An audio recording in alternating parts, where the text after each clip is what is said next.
Part 2 of the Airmail article by Howard Blue. So now Officer Gunderson and 2 other officers have arrived on the scene. Everything was quiet and somebody muttered the words, D-E-A-D, dead. So that clearly shows us there were many people at the crime scene. And now that we know that DM and BF were texting each other, calling their parents, texting MJ, whoever that is, and so forth, just brings to light not what they're saying, what they're not saying is more important. So now we're at the crime scene. They enter the first floor. They move cautiously, not knowing what they'll find. Yet, of course, by now they knew. The first floor, nevertheless, was a surprise. There were 2 bedrooms, and when they anxiously entered each one, there were no signs of anything out of the ordinary. Strange. I thought there would be blood everywhere, like they said. Later, they would learn that the 2 university students, occupants, Dylan Mortensen and Bethany Funk, had apparently slept, obviously, through the carnage. Wow. DM and BF slept through the carnage. Let's not forget that Ashley Banfield, in the beginning of this case, while they were still searching for the suspect, or BK, allegedly, before they arrested BK, Ashley Banfield told us that she received news from one of her close sources that she believes. The source told her that it leaked out from the grand jury that DM said she heard rummaging upstairs. Now that is one sentence that has stuck with me for a very long time. DM heard rummaging upstairs. That means, I guess, the 3rd floor. And she thought it was the Sigma Chi fraternity boys. Why would she think it's the Sigma Chi fraternity boys? Because footsteps don't have names. How would she know it was the Sigma Chi fraternity boys? Because she saw them, in my opinion. Because she knew what was going on. Whether she was told to keep quiet or whether she could have been involved, allegedly. If she's been taking pictures at 3:30 that night, showing her finger, anything is possible. This could have been an inside job, like I've always said. Doesn't make sense. 6 people in the house, 4 unalived, and 1 allegedly came face to face with the suspect. Make this make sense.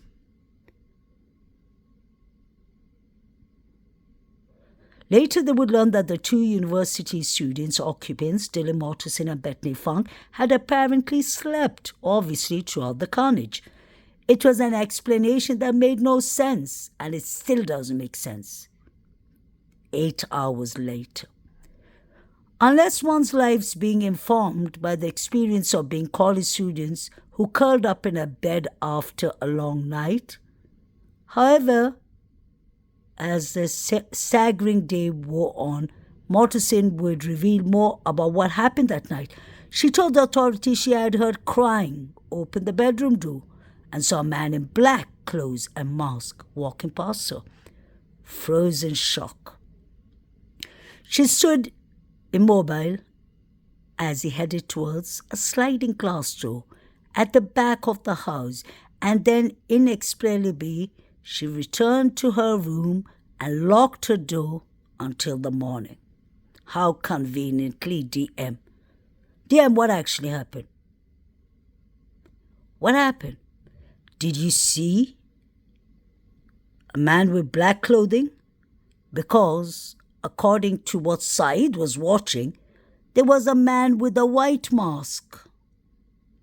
Okay, DM, this is what Saeed is watching. Did you send it to him on Yik Yak or Snapchat, Instagram, TikTok, private VSOP? Where were you all sending these pictures? I see a man with a white mask. Now, black and white are two opposite colors. We all know that. But when people are lying, obviously they're going to come out with something totally separate so that you don't focus on the truth. White mask. But there was actually somebody with a black mask too. There was black, white, pink, different kind of mask, different kind of weapons. And this wasn't one person who did it, in my opinion. You have Kaylee in the sitting position. These people knew what they're doing. This is what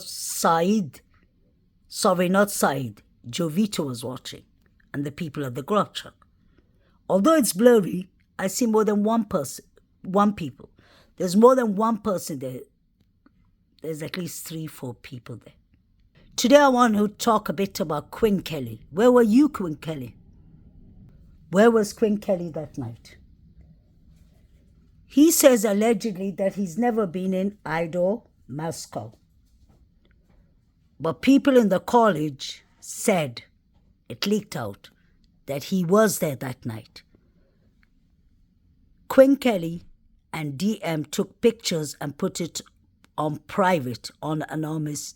They put it on private on VSOP. They both were seen with masks. How convenient. Was DM taking revenge for the hazing incident that happened on the 31st, on Halloween's Day, or 30th. That's 13 days before the quadruples. I've always wondered if one of the reasons of the quadruples that took place had to do with revenge. Because it was shoe bloody, it was shoe messy. Crime of passion could have been one of the motives because that slipped out from the mayor's mouth. Why would he say crime of passion?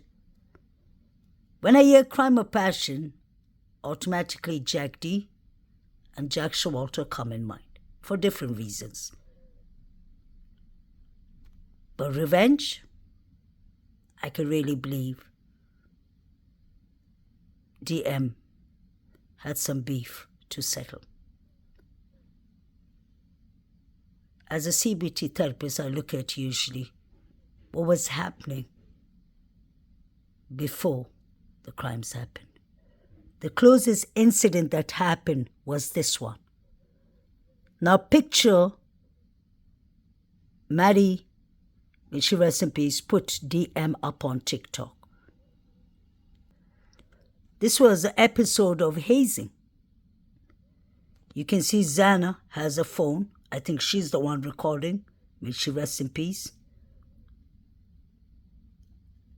And Maddie put it up. You can see clearly that DM ain't comfortable with what's going on. These are college students. And when DM went viral, you can imagine what her mind was going through, in my opinion. Nobody deserves to be bullied. Nobody deserves to be unalived.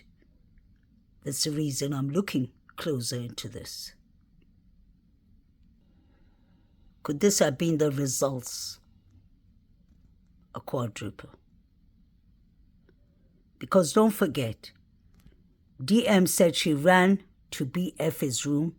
She saw Zana on the floor. And everyone's wondering, why would you leave your friend unconscious on the floor? Maybe because there was deeper things going on in the house.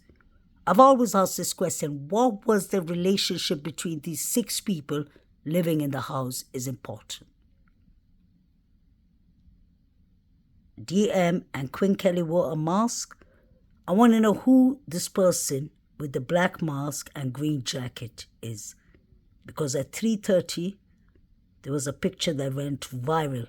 He was in front of the house. It was taken on Snapchat Geo. It could be David Lodge. Some people say it's Quinn Kelly. Some people say it's Jack Showalter. We wouldn't know. But the person, his lips are really inflamed. Let's not forget, Xana fought like a man. So I think this could be one of the motives. There's a storyline here. Look at DM's face. She looks like she's been punched on her forehead, in my opinion. I find this picture to be very interesting. You can see Ethan, but look at the window. You can see a clear view of 1122 Kings Road. I wonder how much they saw. 4chan told us clearly that the Davids can see David Lodge can see from his room directly to the 2nd and 3rd floor. They said when the lights go off, we're going to do it. No phone devices. No GUN. Too loud. They said they were going to do it within 19 minutes. They did it from 2:53 to 3:12. They actually wrote the crime down, how it happened.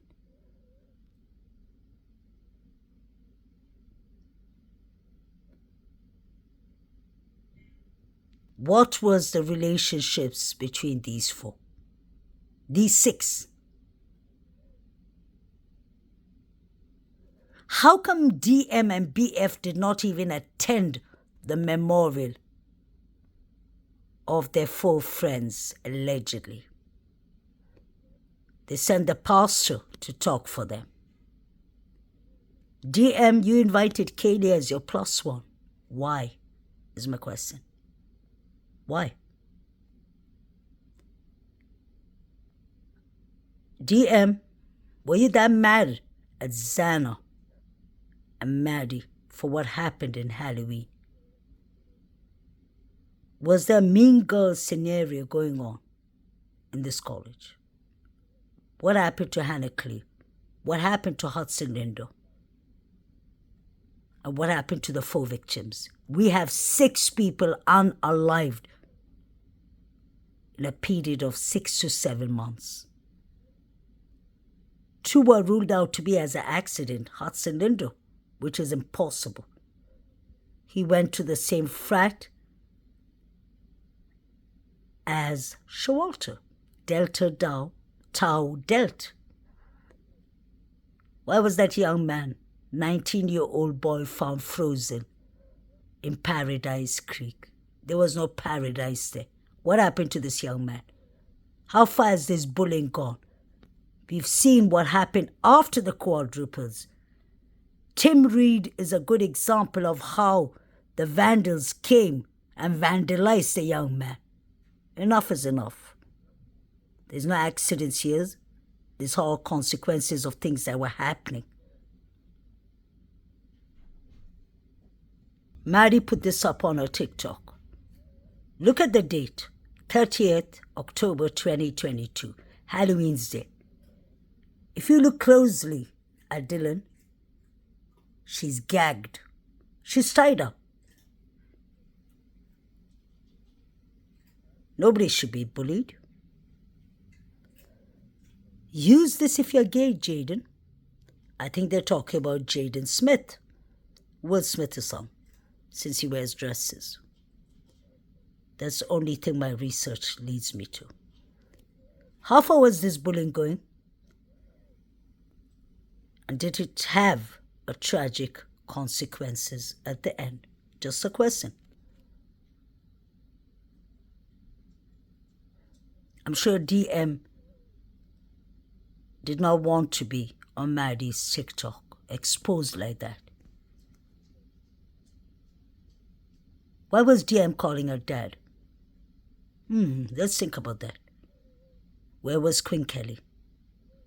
Who was driving the black truck?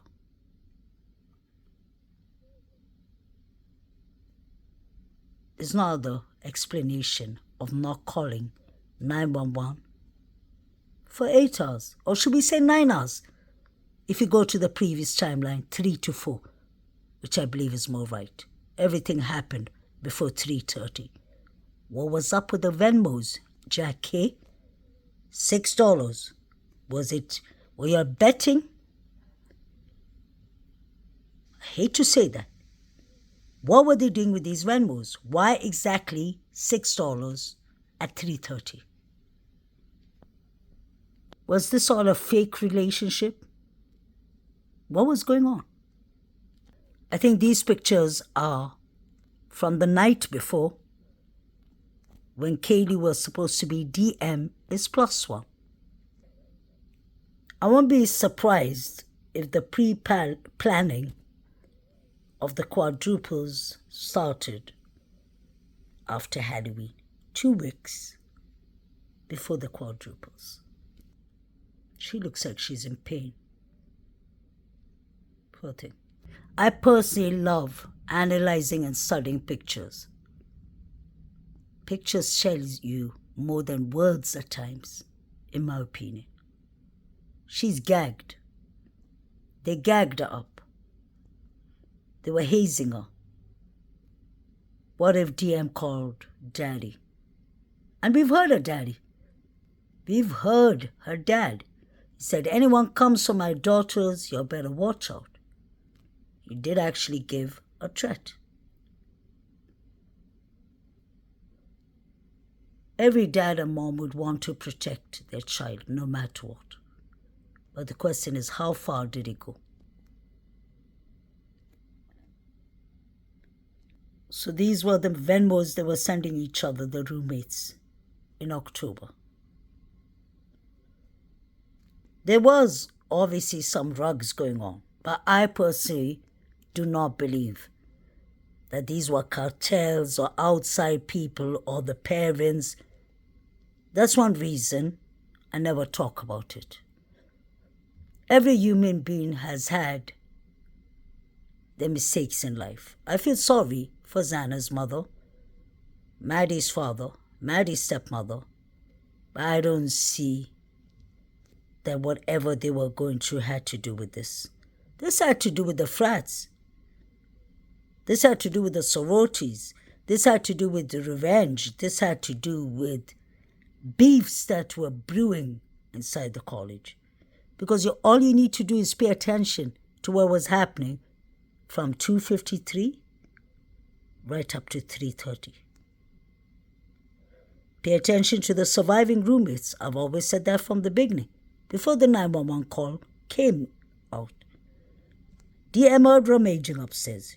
She said it was the Sigma Chi boys. Very important words. I've tried so hard to find the clip of Banfield, Ashley Banfield, where she tells us her sources said that. They've taken it out. Red flag number 1. Who took it down? The police? Because it leaked out from the grand jury. People go to get rugs from this house, the taxi driver said. DM was not only the person who was bullied. We had another bullying incident, Hannah Clay, may she rest in peace. And a brother and brother's friend or cousin were at the grub truck with the white Hyundai Elantra. I heard that. In the beginning, the rumors from the college students, I investigated it and I showed you. I really believe Hannah Clay's brothers are involved too. There are many people who are involved, in my opinion.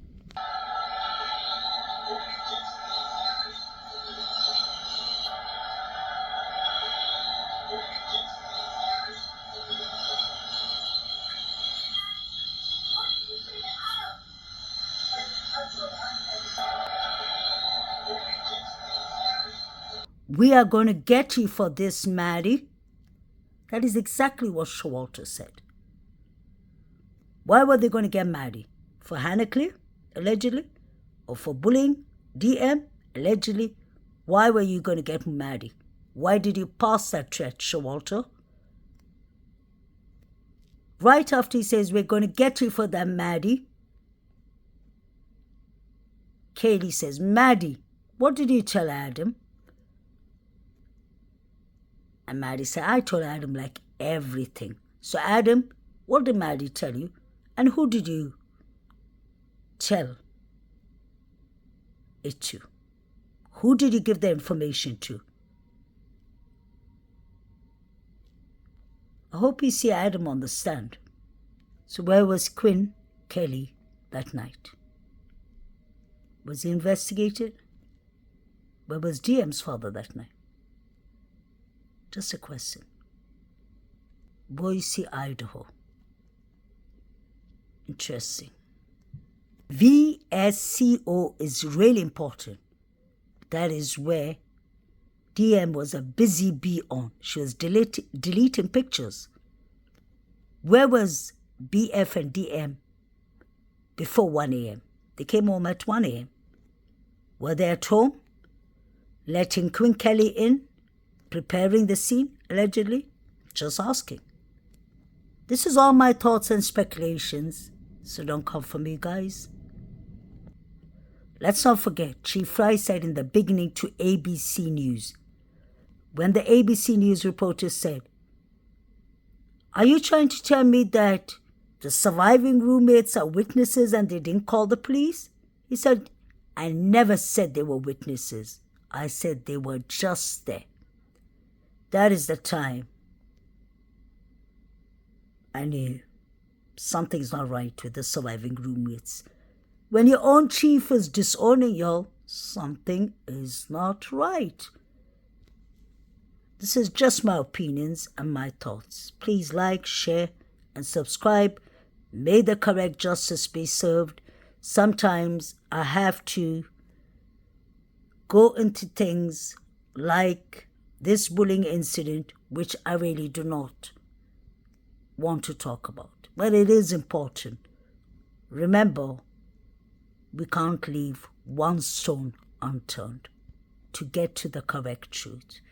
Please like, share, and subscribe. May the correct justice be served for the 4 victims, and may the truth come to light.